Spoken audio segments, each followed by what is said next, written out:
off the bat. Just batty fanged the whole thing. All right. Well, hello, dude. How's it going? It's going okay. Pretty happy with spring is being sprung and maple is in the air. It's all good here. Yeah, things are melting out. Getting to see the grass again and all the toys that my dog lost over the winter because they got buried in the snow. These are uh, these are the signs of spring. yes, yeah. I've seen a couple things on Instagram where people are uh, longing for green backgrounds again. And soon enough, actually, there's little. I think that they're. Oh, what are the first ones? I'm horrible with garden plants. Tulips? No, they wouldn't be out. Yeah, tulips. No, the They're snowdrops. no snowdrops are out in the park, but tulips are in my garden. They're like just the little green poking out. So, they've- Oh, yeah, there we go. yeah. Yeah, our gardens aren't quite clear of snow yet, so we don't have anything poking out yet, except for dog toes. You know, Yeah. maybe some like other dog specially left behind treats for everybody. Not so pleasant. Yeah, I get it. That's part of the. Although for whatever reason, and this was not to do with any of the training we did, our dog trained itself to poop in the woods at the sides of the yard. So if there's any, special bonuses left on the grass, it's because we had dogs, we were dog sitting or something else. It's not our dog. Is Fantastic. I that don't know why she did it, but it's fantastic. is that your nugget for the day? It is not my nugget for the day. So I guess we should introduce ourselves as we normally do. My name's Kipling, and I am the tinsmith coppersmith of our brothers in smithing duo. We're not blood brothers, but we are brothers by choice. We've known each other for over 20 years now, and we got into doing some metal crafting, and then, like everything else, we decided to compete over it just for fun. And my nugget, which you will appreciate, is I am mildly obsessed with buckets and containers. Mildly. I don't know what it is. I always think we need more buckets or containers. I have a bin or a bucket of containers. You get like you go get takeout and you get a bunch of little containers and stuff like that. I'm like, well, no, I can't throw those out. I might, be able to use them to sort stuff of that.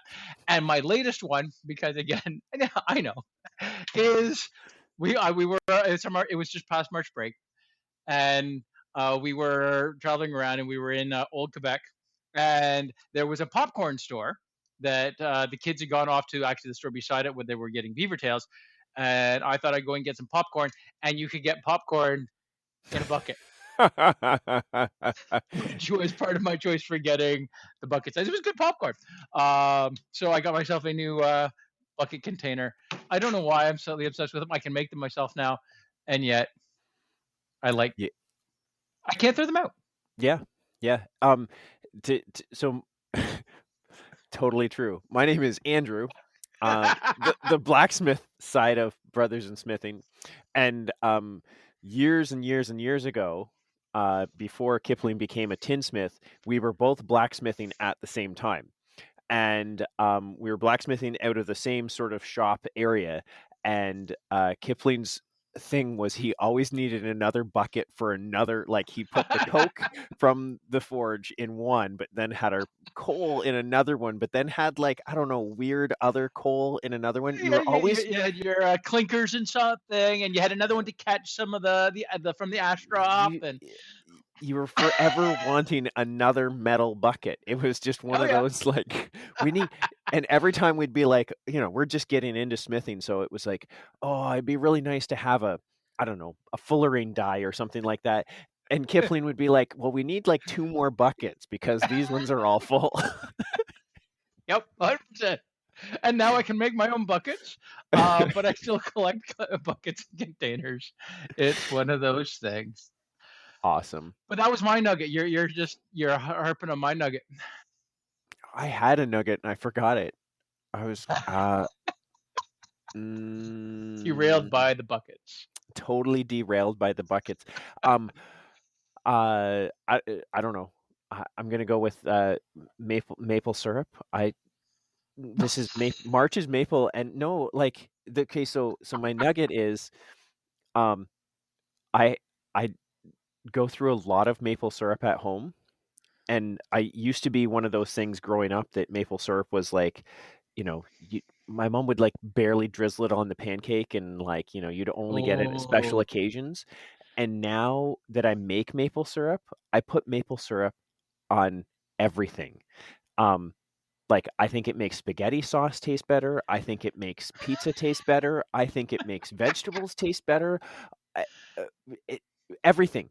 And you can hey, ask my kids, it's always like if they help me cook, you always dribble a little maple syrup in it and you go, "Shh, don't tell your mom."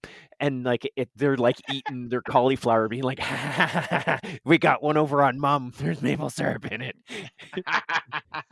hey, we just put maple syrup in our squash tonight, so There you go. I understand you. I get you. Not only is it maple syrup month, it is also St. Patty's Day. So, top of the Irish to you. Um, I am drinking out of a green can for Ooh, my libation, and actually, my libation it's not Irish. It's from Quebec, from our trip up there, and it's got a fox on it. And I thought that was apropos because of our challenge tonight. But this one is a Pale Ale de Bois from the Borealis brewery. It's very good. nice. Since it is St. Patrick's Day, I'm wearing my green wool, I got my shamrocks on, and, drinking some Jameson. So I thought I'd Ooh, very yeah. nice. Yep. Well, a little bit of St. Patty's Day advice for you. You never want to iron your four-leaf clover. Don't wanna ever press your luck. You got it. Nice.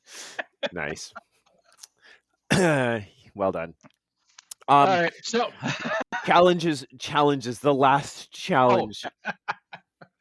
the last challenge was our artistic piece. Let's Yeah. be artists for a month, or at least a month.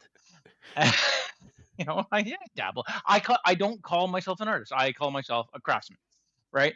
Mhm. And I know we've had that discussion on previous challenges, but so we were artists for a month, and it was fun. Um, and I got It was close though. It was it it was. was it was actually close because again, art being in the eye of the beholder and everything like that, it was, it was an interesting one. I enjoyed it a lot more than I thought I was going to, and it was more of, like, the concept and everything of it and, like, getting to the concept, and then was really happy with the piece and h how it came out and stuff, so it'll be really interesting because both of our pieces were hard to take pictures of. Yours, the house kinda got lost through the leaves and, like, everything, so if once you see the house and you can't see the whole thing, and then mine, you can either see the top or the bottom, the city or the grass, and, um, I think both of them I'm actually really looking forward to bringing them to a market and showing them live. They're bigger pieces, they're kind of showy pieces, and, like, I think it'll be Yeah, really cool. they're more of a centerpiece, and I think that would, yeah, because I agree. I'm really interested to see how people look at them live and make their choices that way. But yeah, and for me, like I found I enjoyed it, but it was definitely a roller coaster ride. Like there Mm. was some really, I'm loving this, is turning exactly what I want, and then hit some like, oh, it's a bit of a slog, it's not going well, I don't know like how it's going, and then it gets back like, no, I really like this again. I found it very much a roller coaster ride for me. Hmm. But I'd definitely do it again. It was a lot of fun. Yeah. I think in our next, year, AKA season of, choosing stuff, we have to go back to an art piece, just solely art piece at one piece. Not that we're not creating art, again, that whole discussion, but, Yeah, um, absolutely. But I think that, no, we do up until now. We have definitely leaned more towards functional things that are have been made pretty yeah. and cool Yep. looking. So nope, no, I agree. Like I definitely want to keep at least an art piece into our challenges because that is a lot of fun. What we definitely need is we need to find a photographer. Yeah. 'Cause, oh, I struggle. Even this one, this month, I'm struggling taking photos, trying to figure out the right angle, right lighting, right, you know. What would really suck is if one of us found the photographer that could do all the pieces justice and the other one didn't, and then the other one just takes off, not because of what they're making, just because their photos are better. Because the It would photographer is suck. kicking our butts. Yeah. Yes, yeah. So, but yeah, no, that was a good one. I enjoyed that challenge, and we would definitely do it again. And the pieces will show up at markets. Just again, I don't know if anybody will ever buy it, and that's okay. It looks really cool on the table, I think. Yeah, and I kind of mentioned this to you. I don't know if I mentioned it in a podcast, but one of the markets we did, we didn't sell a lot of things. We had a lot of people looking at stuff, and it felt like we were in an art gallery showing off our art. And I enjoyed the market because people were, coming by and engaging with our things and enjoying our things. They weren't buying them, which is fine because I feel like if you were an artist putting up, you know, only 6 pieces of art, they're going to be higher priced things and not everybody's going to buy, right? If you sell one, you're going to be great. And there's that Yeah, and as you were balance of saying, both. I think it was last time that you were talking about, like an artist does like a gallery thing, and they sell one painting, and Hmm. that's fantastic. And yeah, so like it's a different way of looking at a market and how we move our stuff. It Yep, is nice to sell stuff though for as well though, because that allows me to pay for my materials to make more stuff. for sure. For sure. So this month, kind of still a little artsy, definitely a little fartsy. The Yeah. the challenge was bred off of like 2 or 3 ideas. One being, my wife being a geography teacher and used to assign this a project to the students where they had to create a creature, a geo-critter, and give it a habitat and give it a you know a problem, geography problem and stuff. And the other one being that it's March Mammal Madness, um, and there's all these. Me and Kipling have always competed in that as well. Um, and uh, Yes. and where fictitious creatures or historical creatures face off against each other and everything. So it's kind of twofold on that. So we challenged each other to make a geo critter, combining 2 or more critters, to make a thing that could exist, not does exist, but could exist. And yeah, And fits into a little habitat and whatnot. So yeah. absolutely. Do you want to do yours first? Or you want to do mine first? Oh, I just picked up my drink. You go with your thing. Oh, okay. There we go. So I created a bat-eared falpion. So I actually took three different critters. Obviously, here's from a bat. It's a falcon, but it's also a scorpion. So it's got you know mostly bird-like. It's sitting on a perch. It's got its wings outspread, and then it's got a scorpion tail curling up behind, and then of course the bat ears coming out. And I'm quite happy with it. It's a lot of wire work, and then we were talking about it last time. I got a new tool, a disc cutter, which I was able to cut out a lot of the feathers with, and make them into wrap them onto the wings. So there's some cutouts of aluminum and copper, and the beak. Actually, I'm really happy with the beak. Same sort of style from my masquerade mask that I made for Halloween 2 years ago now, A couple of years ago, I don't know. I think it is. But now it's tiny. So scaled it down, turned it really nice. So I'm really happy with it. Good combination of wire work and sheet work. So quite happy. Does You? the does the tail? I have a question about yours. Does the tail have any bird-like quality, or does it just literally come out into the scorpion tail? I want to see the back. Turn it around. Oh, it does have a bird tail. Okay. It Okay. does. It still has, well, because again, thinking like a naturalist to a certain point of view, um, you know, it's got to be able to fly. Hmm. And tail on a bird is its rudder and its steering power. Scorpion tail isn't going to do this. So the way I envision it is the spine comes down and actually comes into the tail, and it just extends as if it had like a scorpion tail on it, and then the sacrum is again where the tail feathers are attached to there. So it still does have tail feathers. It has its regular set of feathers, and then it's got a scorpion tail coming up, and it's not coming out from underneath because like the way I was envisioning it, as it lands on its food, and then the tail comes up over and subdues it. So you don't want to have to, get in the way of how the tail feathers are working. It doesn't have to Mhm. pop through them. So Mhm. so it actually rides on top. Cool. Cool. Yeah, yeah, yeah. There's some anatomical thought on it. So Uh, um, well, I went through a couple, thoughts of what I was gonna make and what I could make and everything, and landed on a combination of a koala bear and a spider, and I don't have a good name for mine, like your spelpian, your scalp Falpion, Falpion. fallopian? Um, I actually, looked at a couple different. I even tried to use AI to generate me a name, and it came up with nothing. Oh, It was a big, apparently not a lot of people have used it for that yet, so but, um, so whole new branch of AI use. yeah. So my concept was a jumping spider and a koala, and, I don't know if you remember those things on YouTube, Lucas the Spider, where he was a cute little jumping spider, lived in your house and sang songs and stuff? No? No, missed Okay. that one. Anyway, That being he was said, cute. I think of like last year's March Mammal Madness, with the sparkle muffin peacock spider. Very close, yeah, yeah, yep. And then a koala, which, and everybody koalas are cute. And I was like, if you could take the cuteness of the koala and put it on a spider and make a spider kind of cute, that was kind of what I was thinking. So this spot, he's meant to live in your house. So kind of not as a pet, but kind of as a pet.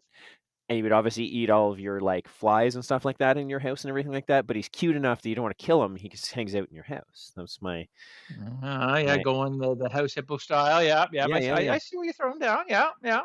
So I did a lot. I cut mine, plaza cut mine out of 3/16 plate steel, and the spider turned out really well. I was really happy. Put some texture and everything on them, and the spider part of it really loved. But the koala face, when I first did my koala faces, it looked like a koala mask on the like just put on a spider, and I didn't really like that. So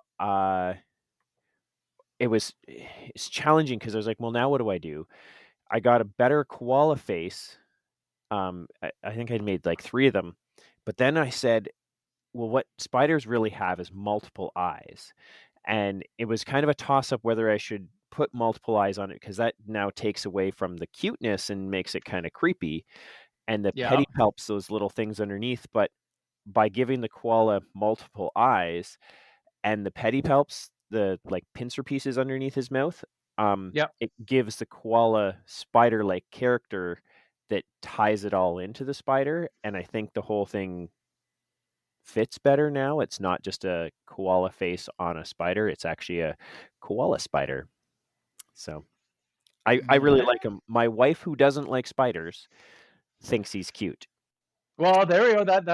That's okay. So here, because part of the Geo-Critter assignment from your wife Yep, is it has to belong to a habitat. So what is its natural habitat?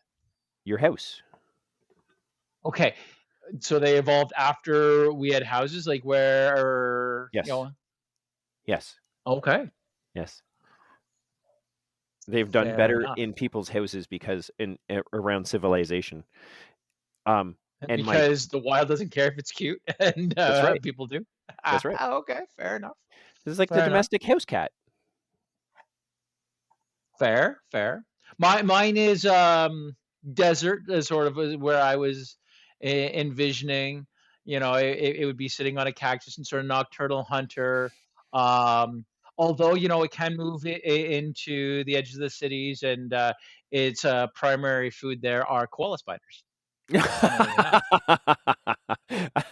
Actually, I had the thought. So March Mammal Madness does this whole thing, and they bracket the animals, and then they basically random roll a dice, and kind of like D&D style, I assume, to like, you know, there's Yeah, ratios random or number whatever. generator. Yeah. Yeah.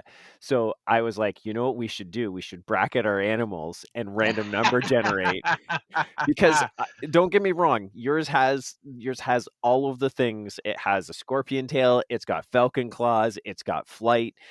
Mine is cute and potentially venomous.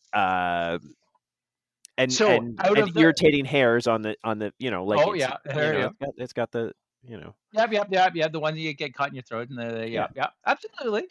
Now, so the Marshmallow Madness bracket each corner ranks or seeds all the animals from first seed to 16th. What seed would yours be? What do you think your koala spider would seed at? Uh, it's 1 to 16? 1 to 16. One Uh, being like, yeah, that's like yeah. right now, like one is the polar bear in one of the brackets, and like the 16th seed was mycorrhizal fungi in one of them, or I I th Grant's golden mole. I think I got the Grant's Golden Mole by 1 or 2, so I'm Okay, like so you think you're 14, about a 15. Yeah, 14, 15? Yeah, see, yeah, I put my Falpion probably around the 8, 9 seed. that's what I was thinking, yeah. Yep. Yeah. So yeah, we should, see if we can roll So some might dice. start taking you. We'll figure it out, and if we figure it out, we'll post it on Instagram. We'll do that. Bat-Eared Falpion versus Koala Spider. However, that little battle aside, we do want people to go on to our Instagrams, be it Tapley Tinsmith, Deer Run Forge, or we're actually hoping more and more people go on to Brothers in Smithing.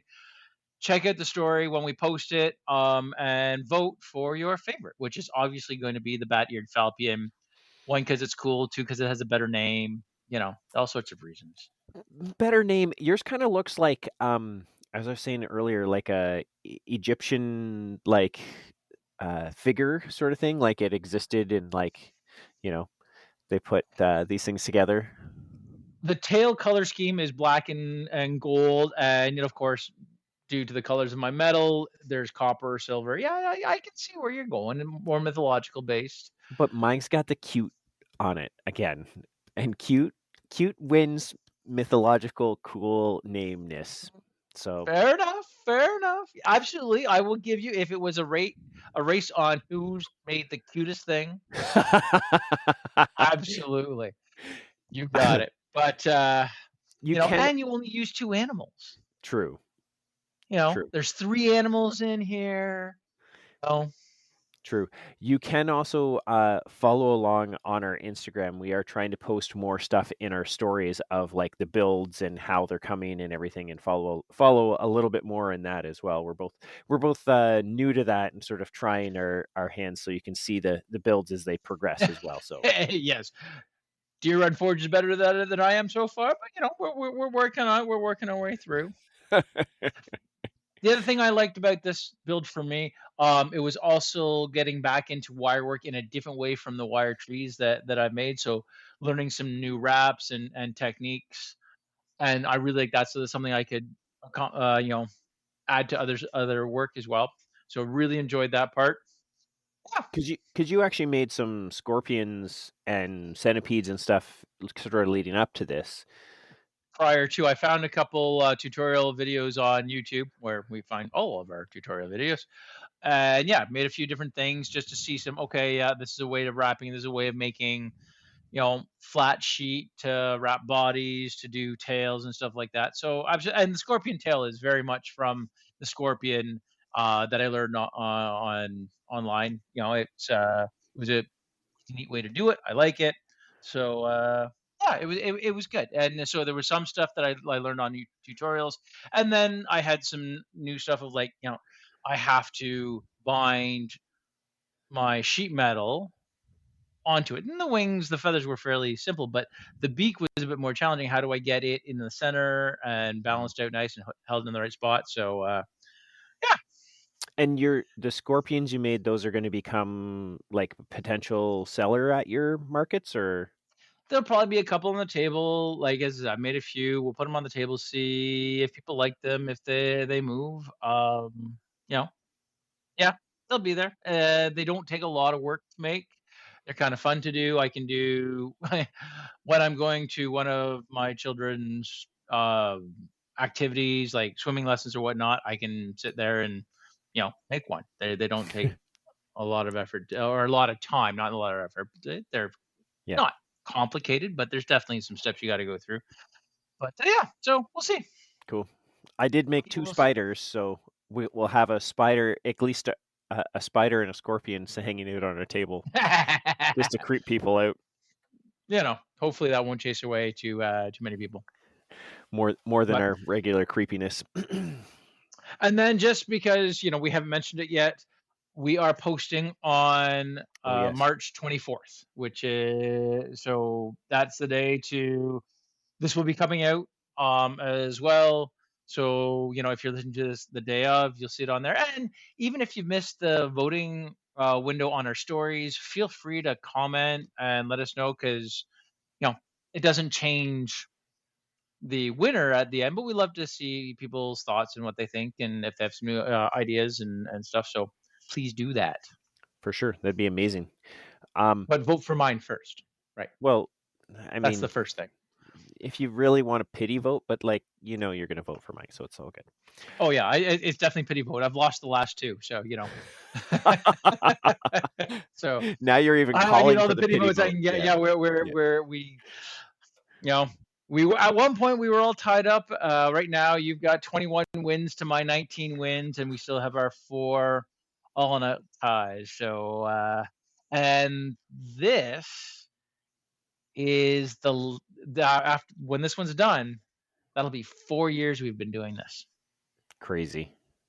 It is. It is nuts. So this will be pretty cool. So Four next so years. so next podcast, we'll have to do, like, a year in review and, like There we go. Yeah. yeah, yeah. Okay, cool. Um, do you wanna do your eggle, or do you wanna answer my question first? Go for the Eggo first. We usually do your question first, so let's do the Eggo first. Okay, Just mix it up. okay. Change things around. So the Eggo this time is what is the smell triggers memories for you, or a memory, like not like your favorite smell, but telling it right out there. What is your smell? Mm, Because you I smell. so maple is now, but what I'm thinking is, no, no, no, what I'm thinking is this has a bit of a story, so stick with me here for a sec. Um, I go moose hunting up north of Sudbury, between Sudbury and Timmins, near Salton, if anybody's near Salton.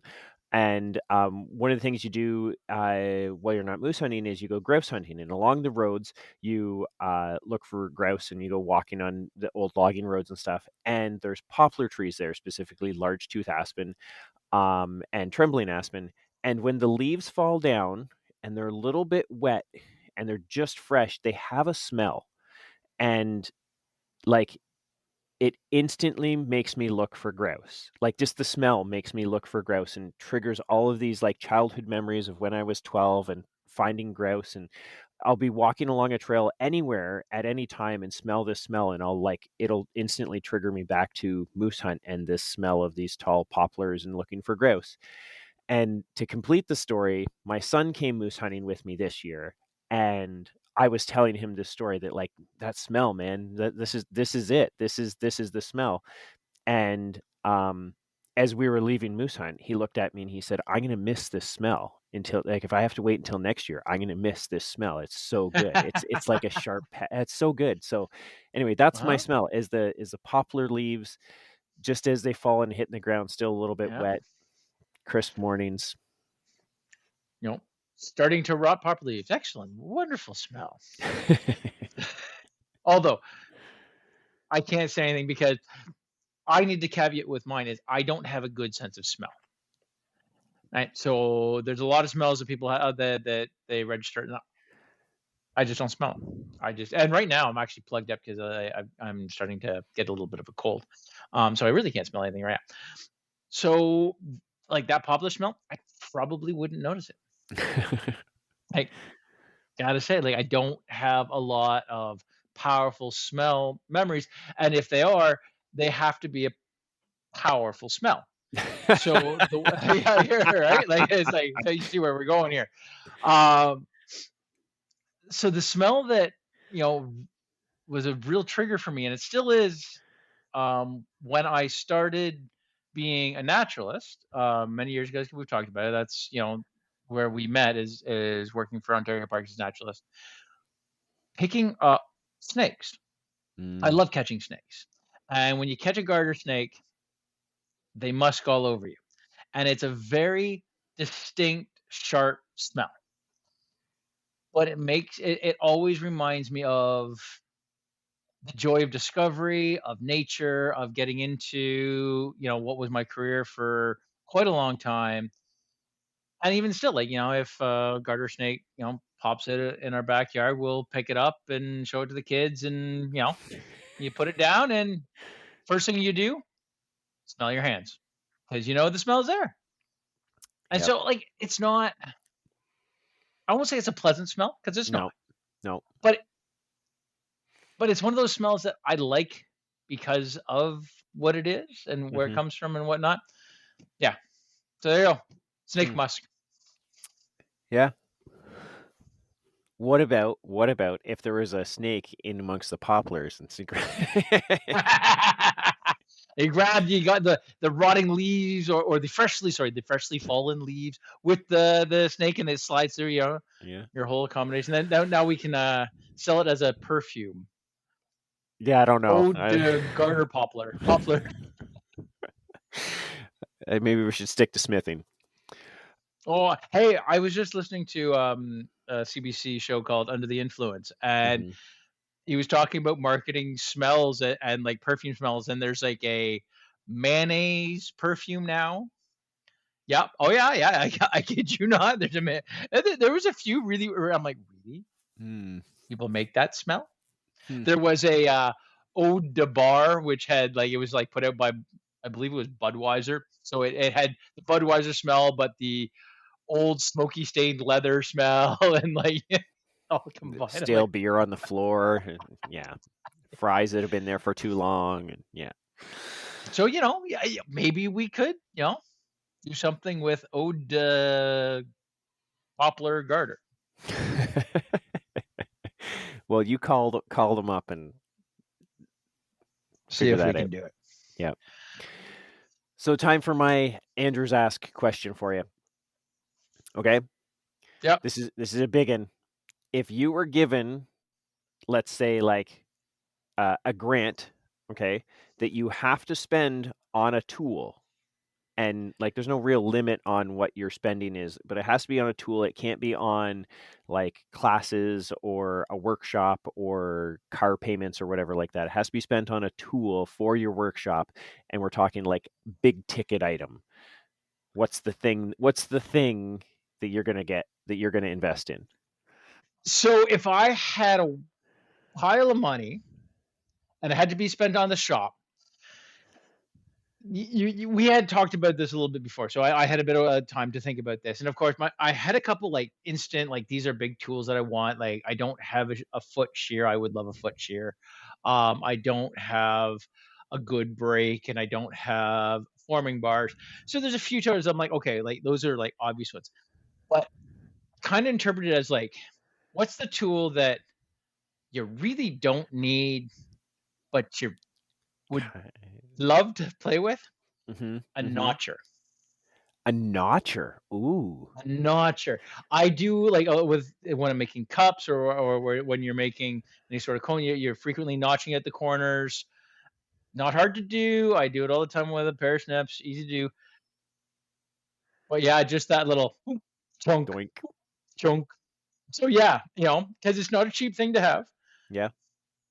So yeah, Hmm. that's mine. It's a notcher.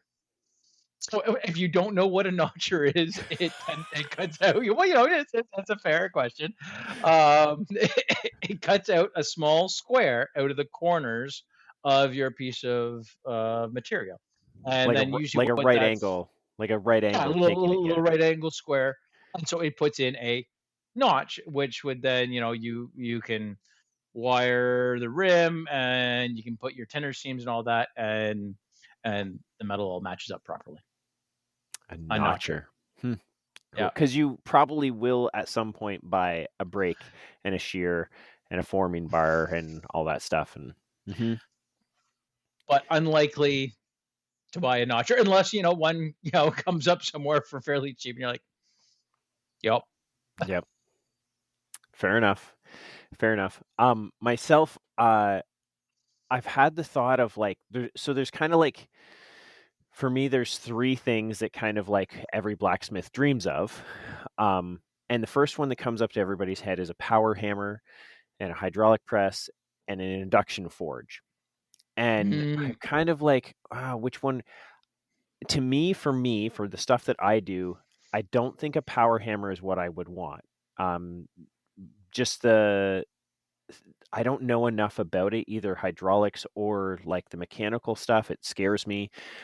Whereas a hydraulic press, I'm like I deal with tractors on a semi okayish basis, and like dealt with hydraulics and stuff before, so I'm like yeah. And actually, there's a guy. sorry. You do know that you just said, I don't know that much about hydraulics, about the power hammer. And then you said, No, I no, do no, work with sorry. hydraulics. Not hydraulics. Pneumatics. They're Pneumatics. air. They're Okay. air. They're Whatever air. that Sorry. represents. Pneumatics. Yes. Um, because they're air. They're self-contained air hammers, right? Um, Yes. Yes.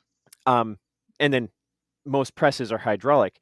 Um, and there's a guy I've actually been to his shop and taken I made a hammer with him. Broad River Forge, just outside of Newstead, and he makes a killer press called the Juggernaut. And I just like Oh, I drool over his presses. Um, and does it if have I a little had helmet on it that, nobody plasma cuts Juggernaut out of the oh, there it is. yeah, yeah, yeah. So, and they're so um like I don't know, just the way he's definitely thought out like the dies in them and the way the frames and stuff like that, and over engineered everything, and it's all there, sold as a contained piece. That would be if I had a grant to do something, that would be the thing. And induction That would forges are be it. cool, but again, like seems like voodoo magic to me to heat up something, and there's a whole cooling cycles in that, and yeah, maybe, but wouldn't be my first thing. Wouldn't be your first thing otherwise. Yeah. Yeah. Oh. All right. Well, little hydraulic press. Fair Yep, enough. yep. I don't know. I still think an induction forge would be just that small little one, the little small little coil. Just I don't know. Again, it looks like magic. Yeah, it so looks like magic. You're And like, I've even thought about like they have ones now that they sell to mechanics for just heating up nuts. Like just heat up the nuts so you can back off the threads and stuff. And I'm yep, like, again, even for the spider I was making, I was like, you could just put it over his leg and just go yeah. and like bend that little bit. Would it work enough for that? I don't know. I don't. I saw those the other day myself. I'm like, oh yeah, that's perfect for the little stuff that I'm doing. Yeah. But Well, it would have to be ferrous material though. It has to be magnetic. oh It yeah, won't yeah. No, work. I mean like every now and again, I'm doing like the stick peg for Yeah. the garden and Yeah, dragonflies and yeah. whatnot. Yeah. I was just like, it won't work for copper or aluminum or whatever, but No, okay, I didn't realize that. But I do a little bit of blacksmithing here and there, and it would, but not enough that well, it's not worth firing up the forge to do that. yep. So I will do this instead. But yeah, I frequently, if I'm just doing that, I'll get my little map torch or propane torch, and it gets it up hot enough. Yep. But less efficient. All right, so you want a hydraulic press, and I want a notcher. Yes. Mine sounds cooler. Mine Just is a saying. juggernaut. I want a juggernaut. Yep. Beat your notcher every day. um So, speaking of other channels and other things, is there been anybody that you've seen lately that have inspired or been cool? There's lots of stuff that I get inspired by. I don't have one off the top of the head like that's new. There's one that I follow quite a bit, and I follow her both on YouTube, and she's starting to do more stuff on Instagram. Is House Cop. I believe her name is Sarah Dahmer. That last name is probably a little bit wrong. And she's a coppersmith. She was trained by another coppersmith because they do that. She does a lot of um, restoration, but she does some really good videos on breaking down the machines that both coppersmiths and tinsmiths would have used in the 1800s. She does everything, a lot or most things traditionally, and she has some really cool videos. So I really like watching her stuff and picking up, you know, tips and tricks from her. So she's my first go to for if I've got a question. House copper, very cool. Cool. You? Very cool. Not blacksmithing related, but sort of in that artsy thing. There's a channel and I can't stop watching it. It's Will It Lamp, and then it has their names and I forget what their names are, like Clay and Rory or something like that. And there's these two people who thrift items and then try to turn it into a lamp. And it sounds lame, but the joy that these two people have in making things a lamp, some of them are like, eh, and some of them are like, oh my gosh, that is a really cool lamp. I want that. And it's just like the way that they can like conceptualize an idea and like, ooh, and you can watch their process. They clearly film the whole thing and then edit it down. Yeah. But just the joy and the like the creativeness that they have in making these things, and it's really cool to see. And you can watch them from the thrifting process to the like building process and everything. Anyway, Will It Lamp, it's a thing. It's fun. Okay. I It's haven't seen very that. fun. I'll have to look that one up. Very fun. Yeah. Kind of like if you look at a thing and like, will it Smith? Can I make something from? Have you Well, yeah, have you have you ever found a piece of metal and then been like, do I need this piece of metal? Should I bring this piece of metal with me? I never have that second part. Oh, It's always like, yeah, okay, I'll bring it home. You know, like you never my question it. biggest thing, it's what I pass if I'm going out with a walk with my dog or whatnot, and I pass a railroad. I'm like, I bet you there's a railroad spike I can pick up on the side, Yep, and I have a lot. I'm like, I don't need one, but but I want I'm not another gonna one. leave it there. I'm gonna, yep. Yep, yep, yep. Oh yes, always. Next month. Oh I wait, was gonna sorry. say No, that. you. No, that was kind of like it brings us to next month. It does. Oh, look at that. Oh, you were segueing. I might have ruined it. I Yeah, wasn't catching what you're throwing down. it's Sorry. all good. It's all good. Next month. Next month is actually I'm really excited about next month. Next month is April, and April has Earth Day. So we thought we would do something Earth Day related, and we came up with an idea of we're going to take copper. We're both going to be using copper, so you'll be a little bit out of your wheelhouse that has already been used. We're recycling it. So we're using copper pipe or copper pipe fixings and stuff like that. And we'll have the same amount and we have to turn it into something else. So no new material, no virgin material, and whatever. Like there's no framework over to what we want to turn it into. But We're allowed to add solder to it though. I'd allowed to add solder to it. That's fair because Okay. that's their main way. You can rivet, but even riveting, you'd be using newer rivets, right? Okay, that was going to be my question. Do we have to make the rivets from the copper too?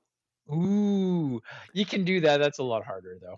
I have done it. I have made my own rivets from reused wire, but I would say we're still allowed to solder and rivet stuff. Okay. Okay. And no stipulation. I thought we were doing like a recycling Earth Day type of theme. You're just going there doesn't Well, have to be a I thing? think I thought the recycling reusing was the Earth Day theme Okay, okay. in Okay. my Yeah, brain, but sure. so yeah, so looking forward to that because it's kind of a nice idea to no new material. And you What have the can you make? copper, right? You have this pipe? I do have some copper pipe. So a friend of mine was just did a big house reno and had a whole pile of extra like the pipes came out and stuff like that, and W he w what donated them to me, which is nice. I appreciate that.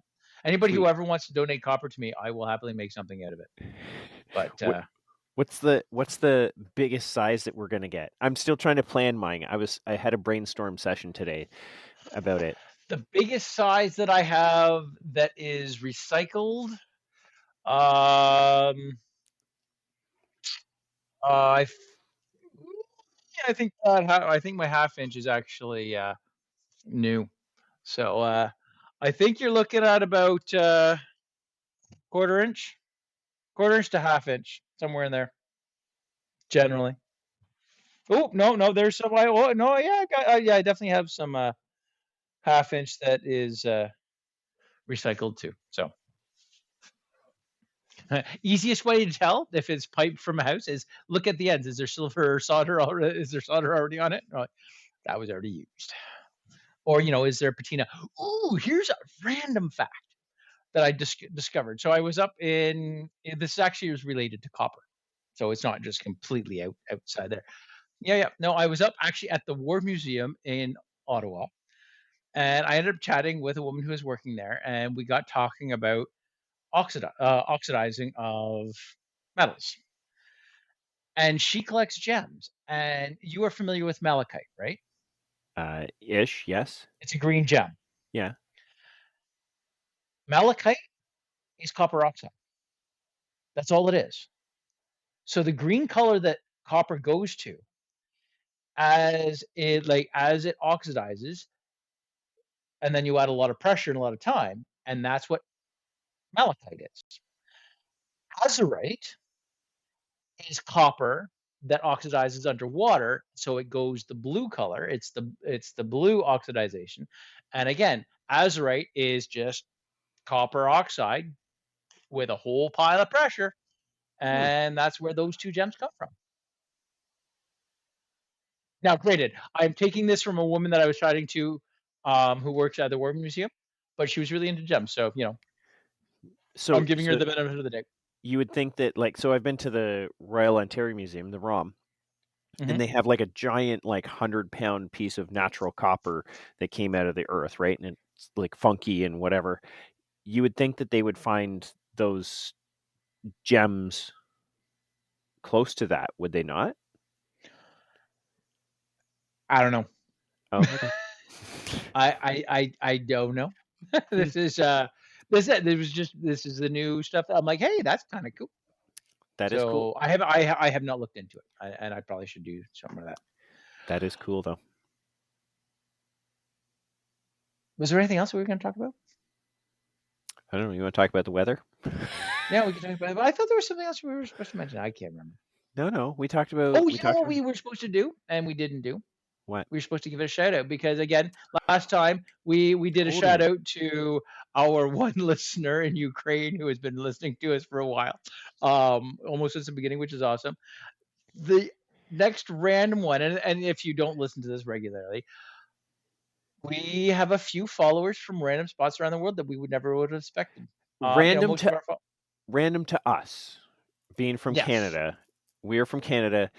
Um, so it feels random to us that there's people outside of our country and outside of our friend family group that would listen to this podcast on a regular basis. So we are well, blown away by the fact that there's somebody in Ukraine who's listening to us and somebody who would download us from other countries. Continue, sorry. absolutely. And again, like don't get me wrong, I'm blown away that anybody outside of our friends and family actually listens to this. Let's be honest here. And I expect, okay, oh, this person downloaded it once and they listen, okay, whatever. but Ukraine was definitely the first one. Norway Yeah. is the next one, and we've had somebody or a couple somebodies from Norway who consistently download, and thank you. I love it. I hope you enjoy it, and I hope you vote for me regularly. Or you could message us too, and we'd love to hear from you and know what you think and stuff. It is very cool to know that people from other countries, um, I don't know, either listen to us or get enjoyment. Is it Laugh along enjoyable? with us. Yeah, we I enjoy it. enjoy it, which is why we do it, right? Totally, totally. It's if it wasn't fun, I wouldn't do it. Well, I do the dishes every once in a while, and you know. Only every once in a while. I'm sure your wife loves that. Well, Well, I think that does bring us to the end of another podcast, and it actually brings us to the end of our first season. For the next one will be season season 2. 2. That'll be So crazy. congratulations on completing a season of podcasting. Awesome. 4 years of challenges and 1 year of podcasting. Podcasting, crazy. So yeah, please go on to our Instagrams, Tapley Tinsmith, Deer and Forge, or Brothers in Smithing. Check out the stories, leave comments, vote for mine, obviously. Don't vote for his. Vote for mine. You know, vote for mine on all three. It really helps out. You know, I got to start climbing back up. I'm down by a couple, but yeah, check it out. Hopefully, listen, have a couple chuckles, because I do. Thank you all for listening and voting for mine. All right, have a good night, dude. Good luck on it. See you later. Cheers.